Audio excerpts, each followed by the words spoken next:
Finally देखंतु अंत्योदय गृह योजना पाई अप्लाई फॉर्मटी आसीगला। तेबे ए फॉर्म को आपण माने केउठू डाउनलोड करिवे,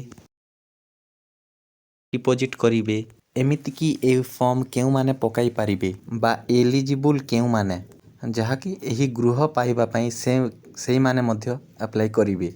पूरा फुल इनफॉरमेशन आपण मानकु मु एही वीडियो रे डिटेल रे जणाइबी।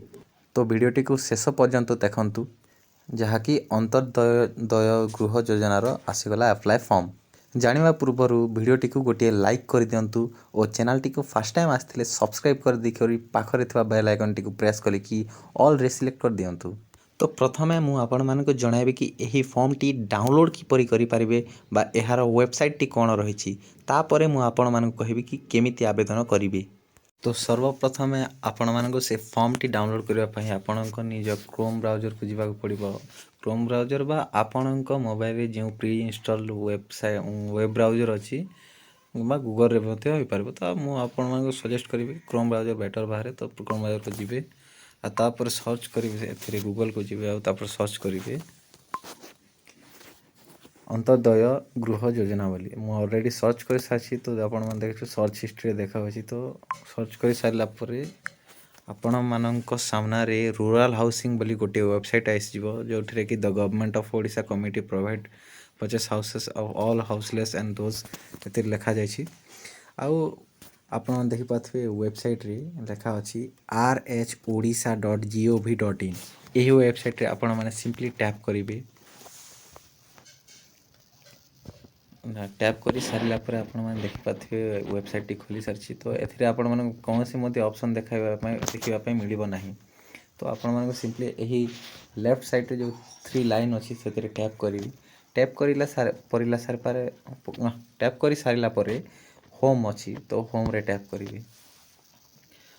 तो देखंतु जेते बेला आपण होम रे टैप करिवे आपण माने देखि पाथबे वेबसाइट टी नूतन भाव खोला और एथिरे ऑप्शन अछि PMAIG नूतन सर्वे अंत्योदय गृह योजना गृह कार्यादेश।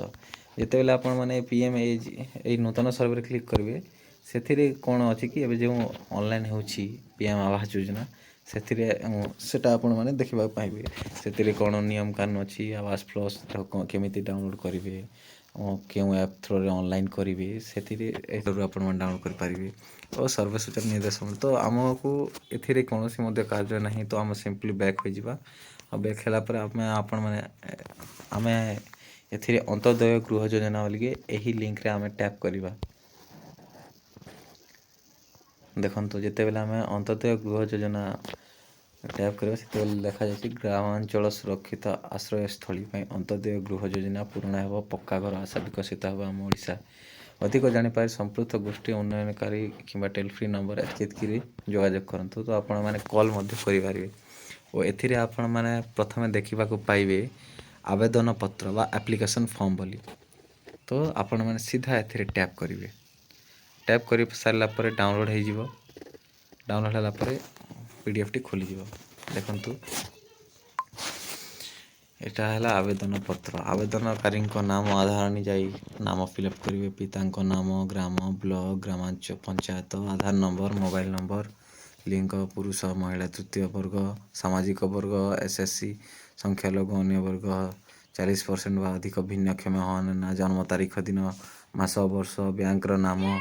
एबे देखंतु गरीब लोकंकु अंत्योदय गृह योजना रे शामिल करा जिवो। भिन्नक्षम, विधवा, दुरारोग पीड़ित व्यक्ति एवं सह परिवार व्यक्ति, पद्मश्री परिवार व्यक्ति, बन्या बात्या और अग्निकांड घटी घर पड़िथिबा व्यक्ति एही योजना रे शामिल होई पारिबे। एथि फाइन ऑनलाइन आवेदन खोलिबो। फोन नंबर एतकी एवं वेब पोर्टाल माध्यम रे पंचायत कार्यालय वीडियो ओ माध्यम पंजीकृत करि पारिबे।